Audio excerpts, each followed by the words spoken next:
राम के कुल गुरु तो वशिष्ठ थे, राज तिलक तो वशिष्ठ कर रहे थे।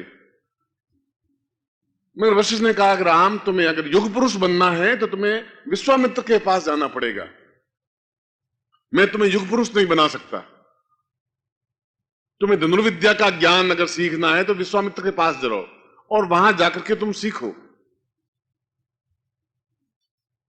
और राम ने विश्वामित्र के पास जाके, दशरथ के जैसे पुत्र, वो भी राजा के पुत्र थे और उन राजा के राज्य में ही विश्वामित्र रहते थे।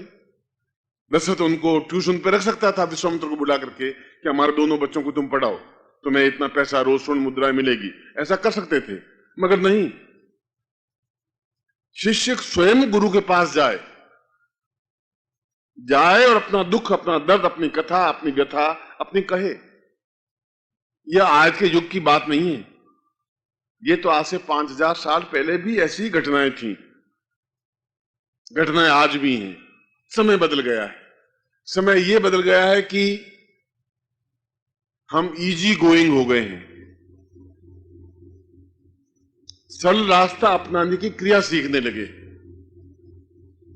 हमारे पास इतना समय नहीं बचा, हमारे पास इतना समय नहीं है कि हम गुरु के घर में रह करके 4 साल 8 साल साधना सीखें, ऐसा नहीं रहा। फास्ट चलने का जमाना आ गया। खाना कौन घर में इतने बनाए, फास्ट फूड, गए होटल में चाऊ माऊ लिया, थोड़ा सा लिया, केक लिया, ब्रेड लिया, खाए, पेट भरा, वापस नाश्ता किया, चले गए। और होटल है कम और फास्ट फूड बनने की कम से कम 3000 आपके कोटा में है, जहां कहीं केक बनता है, कहीं ब्रेड बनता है, कहीं बिस्कुट बनते हैं, कहीं चाऊ माऊ बनते हैं, कहीं पिज्जा बनता होगा, सैकड़ों ऐसे बनते हैं। क्योंकि फास्ट फूड हो गया। कौन पत्नी खाना बनाए, कौन इतनी माथा फोड़ी करे, कब बने साला, कौन आइडक करे, बहुत तेजी से चलना है क्योंकि ड्यूटी पे जाना है। कौन साधना करे, कैसी साधनाएं करें। अब 3 साल की आप साधनाएं सिखाएं, हम 3-3 साल साधना कैसे करें, यह संभव नहीं रहा। युग बदला, युग बदला तो शिष्य भी बदले, शिष्य बदले तो गुरु को भी बदलना चाहिए। अब या तो गुरु आपको बहकाए, चिंता मत करो, राम का नाम लो, सब ठीक हो जाएगा, या तो ये क्रिया करें। क्योंकि हम हिंदुओं में, हम लोगों में सहन करने की शक्ति संसार में सबसे अधिक है। संसार में इतनी शक्ति कहीं पर भी नहीं है, मैं तो पूरे दुनिया में घूमा हूं, इतना सहन करने की शक्ति संसार में कहीं नहीं है। लड़का हो रहा है तो राम जी की मर्जी, नहीं हो रहा है तो राम जी की मर्जी। व्यापार में घाटा जा रहा है तो राम जी की कृपा है, व्यापार बढ़ रहा है तो राम जी की कृपा है, तकलीफ आ रही है तो राम जी की कृपा है, तकलीफ मिट गई, देखो राम जी की कृपा, तकलीफ मिट गई, रोग हो गया तो राम जी की कृपा है। हम बिल्कुल सहन करने की ही शक्ति रखते। सहन इसलिए करते रहे कि पिछले कम से कम 1000 वर्षों से लोगों ने हम पर शासन किया। हूण आए, तुर्क आए, यमन आए, उन्होंने शासन किया, हमें दबाया, दबोचा। मुगल आए, उन्होंने राज्य किया, बाबर से लगा करके औरंगजेब तक। वो गए तो अंग्रेज आए, उन्होंने हमको दबोचा, हमें गुलाम बनाया।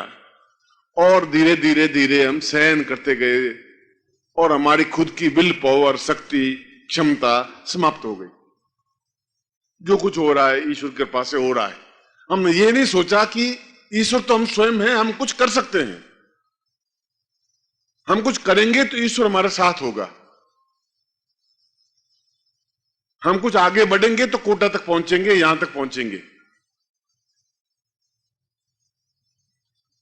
ऐसा जब देवताओं ने अनुभव किया कि राक्षस हम पर हावी हो रहे हैं, तब उन्होंने पुंजीभूत स्वरूप बनाया, जिसको हमने जगदम्बा कहा, संसार की मां, जगद अंबा।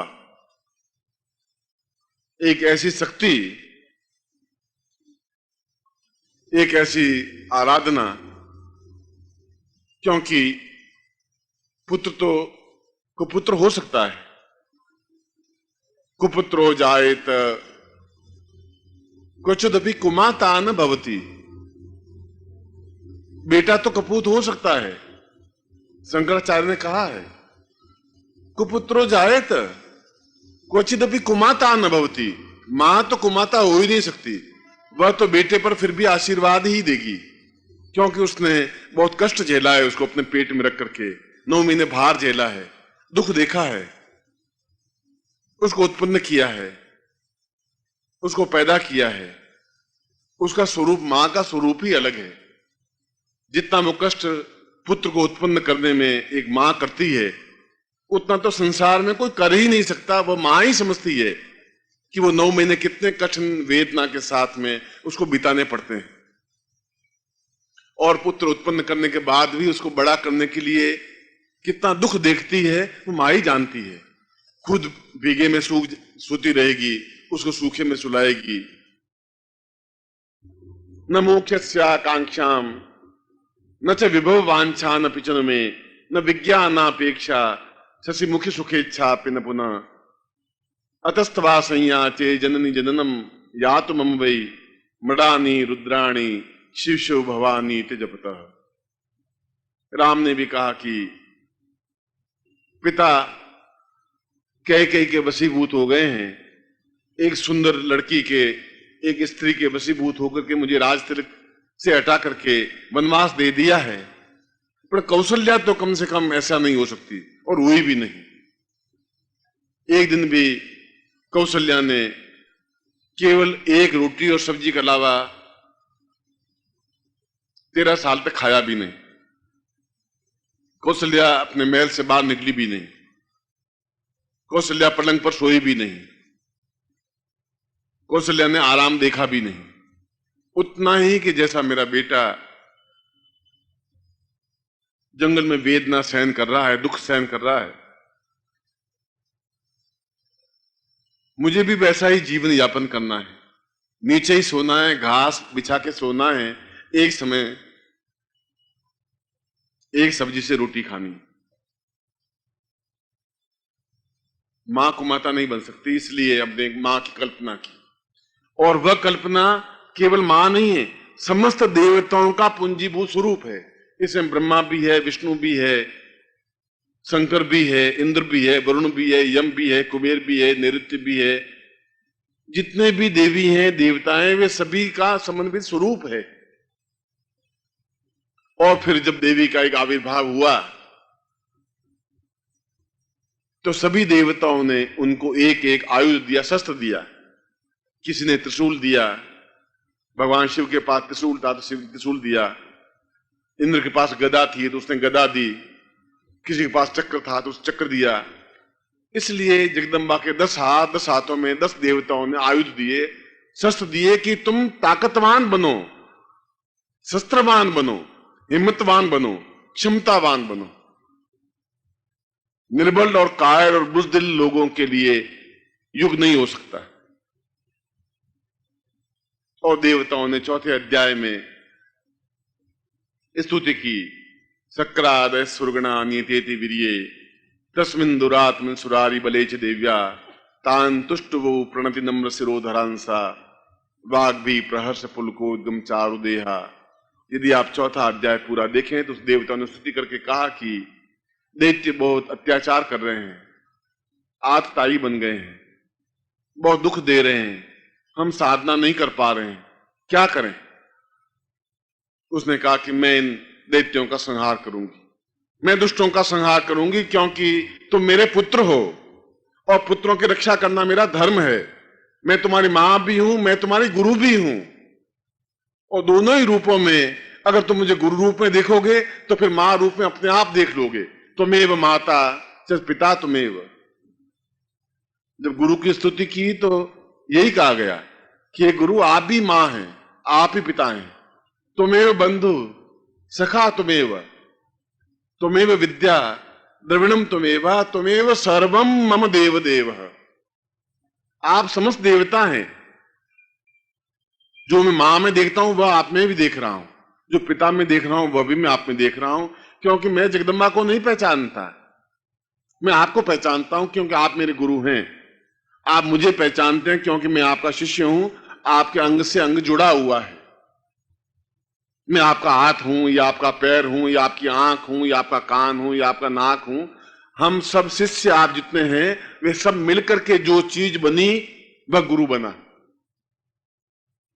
देवताओं ने मिलकर के जो तेजस्वी बनाया वह जगदम्बा बनी, आप लोगों ने मिलकर के जो बनाया वह गुरु बना। इसलिए गुरु कोई पैदा नहीं होता है, आप लोगों ने बनाया है।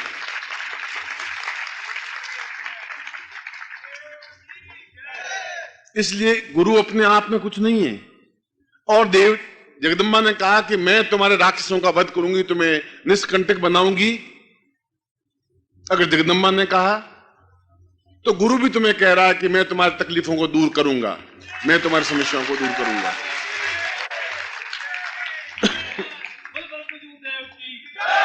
गुरुदेव की, वंदलिया माता जी की, छोटे गुरुदेव की, आज के आनंद की। हर हर महादेव। ये तो हमारा शास्त्र कह रहा है। इसमें तो मैंने कोई अपने मन की बात जोड़ी नहीं, इसमें तो मैंने कोई ऐसी बात कही भी नहीं। आपको मैं निर्बल भी नहीं बनाया, कमजोर भी नहीं बनाया। ये भी नहीं कहा कि दुख सहन करो, कभी न कभी सुख के दिन आ ही जाएंगे, ऐसा मैंने आपको नहीं कहा। जगदम्बा ने भी नहीं कहा था। जगदम्बा तो मेरी खुद की मां है, आराध्या है। मैं तो 3 बार खुद उनकी पूजा करता हूं, आराधना करता हूं, दुर्गा सप्तशती का पूरा पाठ करता हूं। इसलिए वह मेरी भी उतनी ही आराध्या है जितनी आपकी है। मगर उनकी शक्ति से जो कुछ ज्ञान मुझे मिला है वह तुम्हारे सामने रखना मेरा कर्तव्य और धर्म है। यदि कोटा में मैं चंबल बांध नहीं जानता कि कहां है, तो आप में से किसी व्यक्ति को लिख के जाऊंगा कि भाई चंबल बांध मुझे कहां है, मुझे दिखा दो, मैं देखना चाहता हूं। कोटा के रहने वाले किसी व्यक्ति को ही साथ में ले जाऊंगा। यदि आप दुख को दूर करने और जगदम्बा को नहीं पहचानते कि आखिर जगदम्बा कैसी है, आपने जो देखा है वह तो चित्र है और एक चित्रकार ने बनाया है। चित्रकार ने भी जगदम्बा को देखा नहीं था, बनाया है। जो कुछ शास्त्र में लिखा है, आपने भी जगदम्बा को देखा नहीं है, वो चित्रकार ने बनाया, वह देख लिया है।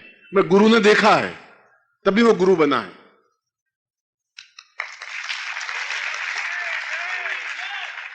जब गुरु ने देखा है तो तुम दोनों के बीच की वह एक कड़ी है, जगदम्बा के और आपके बीच की एक कड़ी, वह गुरु है। वो आपके दुख दर्द को भी समझता है कि आप में कितनी ताकत है, कितनी सामर्थ्य है, कितनी क्षमता है, क्या दुख है, क्या वेदना है, क्या परेशानी है, क्या बाधा है, क्या अड़चन है। क्यों युग अत्यंत घोर स्वार्थमय हो गया है। हम प्रत्येक चीज में देखते हैं कि हमारा स्वार्थ कैसे पूरा होता है।